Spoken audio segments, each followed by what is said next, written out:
আসসালামু আলাইকুম স্টুডেন্টস স্টুডিওর পক্ষ থেকে সবাইকে শুভেচ্ছা। আশা করি সবাই ভালো আছো। আজ কথা বলবো তোমাদের আইসিটি বিষয়ের একটি কমন সমস্যার সহজ সমাধান নিয়ে।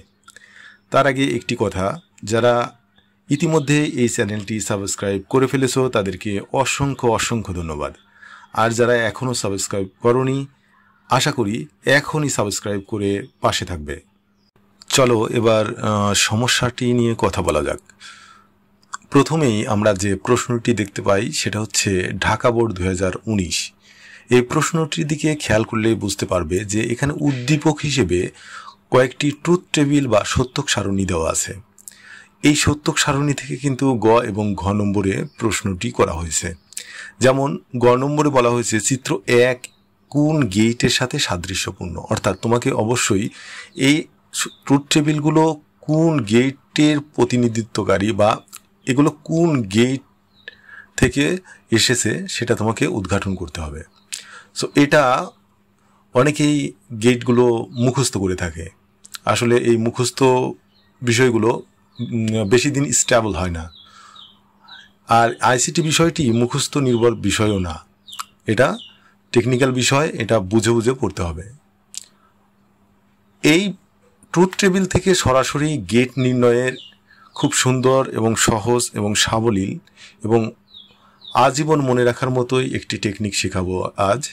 এরপরে দেখো রাজশাহী বোর্ড 2017, এখানেও কিন্তু এই ধরনের একটি প্রশ্ন আসছে, যেখানে উদ্দীপকে 2টি ট্রুথ টেবিল দেওয়া আছে। সেখান থেকে এখানে বলা হয়েছে গ নম্বরে একটু খেয়াল করো, সত্যক সারণী 1 ন্যান্ড গেটকে প্রতিনিধিত্ব করে, প্রমাণ করো। এটা প্রমাণ করতে হবে। তাহলে তুমি যদি এটা নাই বুঝতে পারো যে এটা এই গেটগুলো, এই সত্যক সারণীগুলো কোন গেটের, তাহলে তো তুমি এটা উদ্ঘাটন করতে পারবে না। আবার বলতেছি, অনেকে মুখস্থ করে থাকো, এটা কিন্তু ভুলে যাবে বা পরীক্ষার সময় অনেক সময় একটার সাথে আরেকটা কনফ্লিক্ট বেজে যেতে পারে। তাই খুব ধৈর্য সহকারে এবং প্রথম থেকে শেষ পর্যন্ত দেখতে থাকো।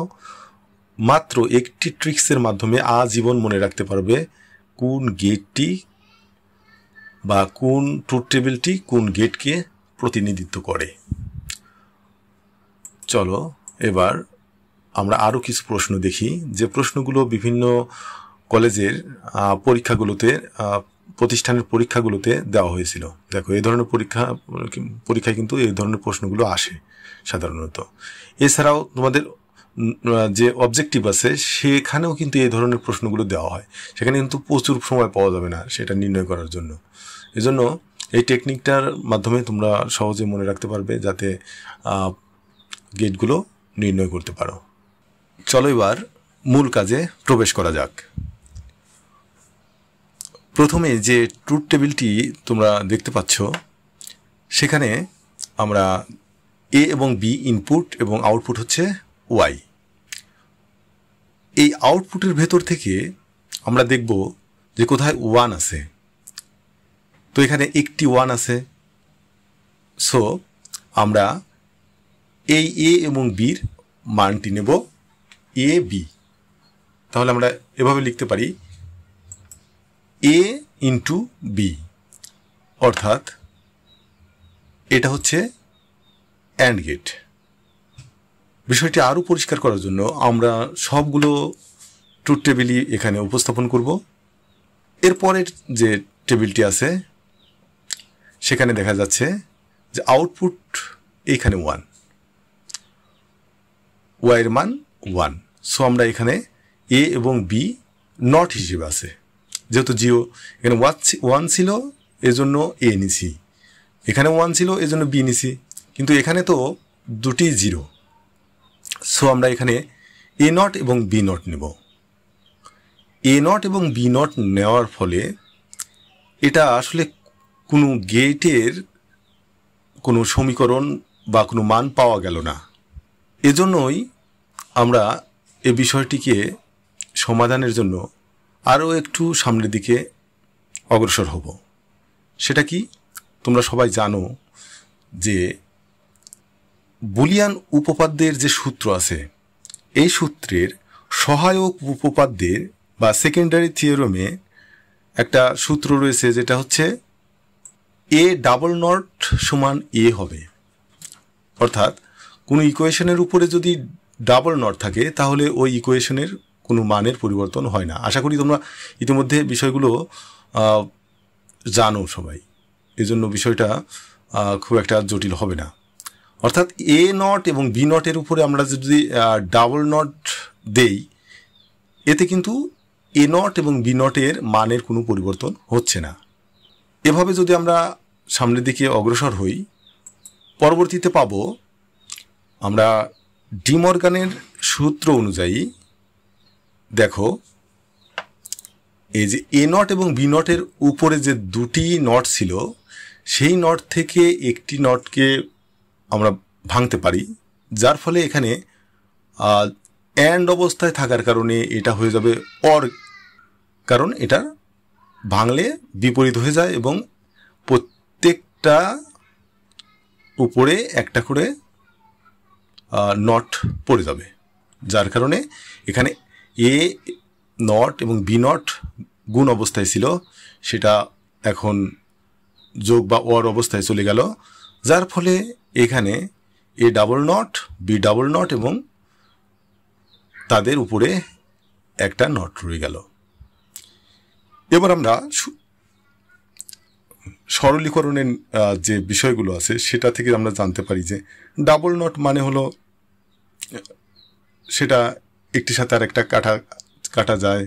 সহজ করে যদি বলতে যাই তাহলে এ ডাবল নট থাকলে ডাবল নট উঠে যাবে, এখান থেকে বির উপরেও ডাবল নট উঠে যাবে, তাহলে বাঁচলো কি a or B whole prime. অর্থাৎ ফাইনালি এটা আসলে নর গেটের প্রতিনিধিত্বকারী একটি ট্রুথ টেবিল। আশা করি বিষয়টি বুঝতে পেরেছ। যদি না বুঝতে পারো অবশ্যই কমেন্টে জানাবে, আরও একটু বিষয়টি নিয়ে কথা বলার চেষ্টা করব। এর পরের যে ট্রুথ টেবিলটি আছে সেখানে খেয়াল করো, এখানে আবার আউটপুট দুইটি ওয়ান আছে। তো এতক্ষণ আমরা পেয়েছিলাম আউটপুটে একটি ওয়ান, কিন্তু এখন পাচ্ছি দুইটি ওয়ান। তাহলে দুটি ওয়ান হলে আমরা প্রথমে এখানে কি অবস্থায় আছে, এ নট অবস্থায় আছে, বি কিন্তু নর্মাল আছে, কিন্তু এ কিন্তু জিরো হওয়ার কারণে নট অবস্থায় আছে। তাহলে ইকুয়েশনটা কি দাঁড়াবে, আমরা এ নট ইন্টু বি, এবং যেহেতু নিচে আরেকটি ওয়ান আছে এজন্য আমরা একটা অর দেব বা প্লাস দেব।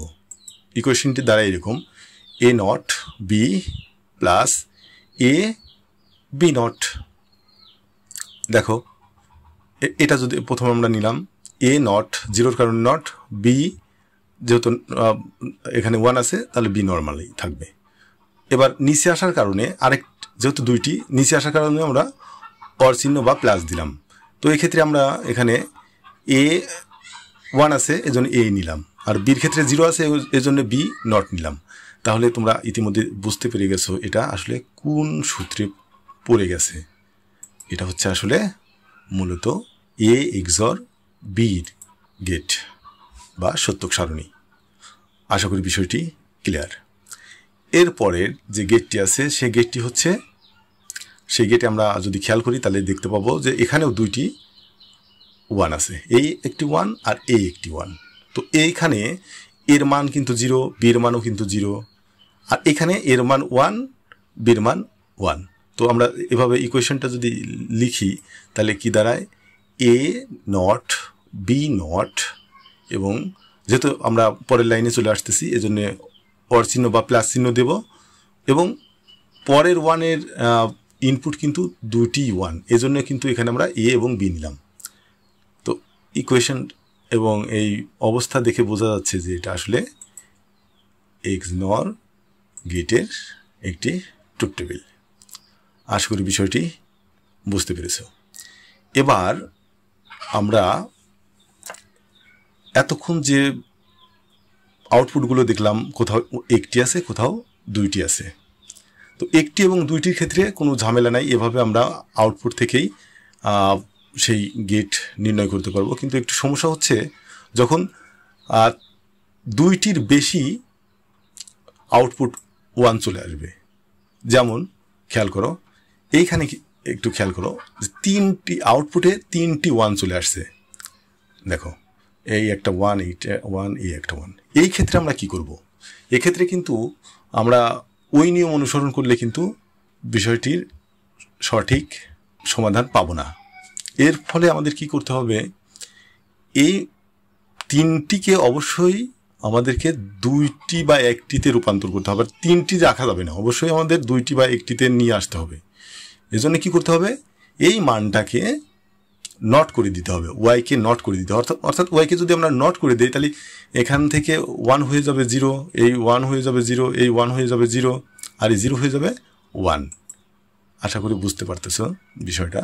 সেটা হলো এখন কিন্তু আউটপুটের মান কিন্তু একটি 1-এ রূপান্তরিত হয়েছে। তো এটাকে আমরা নট করে এখানে নিয়ে আসছি, যার ফলে আমরা এখান থেকে যে মানটা পাবো এ এবং বি, অবশ্যই বুঝতে পারছো, এ এবং বি আমরা যে মানটা পাবো এই মানটা কিন্তু এই মানটার বিপরীত মানটাই হবে এই গেটের এই ট্রুথ টেবিলের গেট। দেখো আমরা কি পেলাম, এখানে 1-এর এগেইনস্টে এ এবং বি পাইছি, কিন্তু এ এবং বি কিন্তু এই ট্রুথ টেবিলের মান না। অর্থাৎ আমাদের লাগবে তো এইটার মান, অর্থাৎ এটা যে পাইছি এ বি, অর্থাৎ এটা অ্যান্ড গেট পাইছি আমরা, কিন্তু আসলে তো এইটার বিপরীত হচ্ছে এটা, বা এইটার নট হচ্ছে এটা। তাহলে আমরা সহজে লিখতে পারি এ বি যেহেতু মানটা পাইছি, এটাকে যদি নট করে দিই আসল হিসাবটা আমাদের মিলে যাবে। তাহলে এ বি যেহেতু পাইছি, এই এ বিকে নট করে দিলেই কিন্তু সমস্যার সমাধান হয়ে গেল। অর্থাৎ এটা আসলে মূলত একটি ন্যান্ড গেট। এরপরের যে ট্রুথ টেবিলটি আছে এখানেও খেয়াল করো, এখানেও কিন্তু 3টি আউটপুটে 1 আছে। আউটপুটে 3টি 1 রাখা যাবে না, আমাদেরকে অবশ্যই 3-এর কমাতে হবে। সেটা কীভাবে, আউটপুট ওয়াইকে আমরা আবার নট করে দেব, নট করে দিলেই এই 3টি কমে আসবে। অর্থাৎ এখানে কিন্তু এই 1গুলো 0 হয়ে যাবে আর 0টা 1 হয়ে যাবে। তাহলে মূলত এখন আমরা যে ইকুয়েশনটা পাচ্ছি সেটা হচ্ছে এই হিসাবে এর নিচে 0 আছে, বির নিচেও 0 আছে, এজন্য আমরা লিখছি এ প্রাইম বি প্রাইম। কিন্তু মূলত এটাও কোনো গেটের কোনো সমীকরণ পাওয়া গেল না। তাহলে আমাদের কি করতে হবে, ওই আগের মতো যদি সমীকরণ না পাওয়া যায় তাহলে আমরা 2টি নট নিয়ে সেটাকে সামনের দিকে অগ্রসর হব। এজন্য 2টি নট নিলাম, এতে এই ইকুয়েশনের কোনো মানের পরিবর্তন হলো না। তারপরে একইভাবে ডি মর্গানের সূত্র অনুযায়ী অ্যান্ড অবস্থা ছিল সেটাকে অর অবস্থায় নিয়ে গেলাম, যার কারণে এই 2টি নটের একটি ভাগ হয়ে গেল, দুইজনের মধ্যে ভাগ হয়ে যাওয়ার কারণে এখানে ডাবল নট, বির উপরেও ডাবল নট, এগুলো কাটাকাটি যাবে, যার কারণে এখানে বাঁচবে হচ্ছে একটি নর গেট। কিন্তু আমাদের রেজাল্ট তো নর গেট হবে না, কারণ আমরা এইটার ইকুয়েশন এটা পেয়েছি, এটা থেকে এটা আসছে, এটার বিপরীতটাই হচ্ছে এই ট্রুথ টেবিলের গেট। তার মানে কি, এই নর থেকে হয়ে যাবে আসলে অর গেট। এটা মূলত অর গেটের প্রতিনিধিত্ব করে। আশা করি বুঝতে পেরেছো।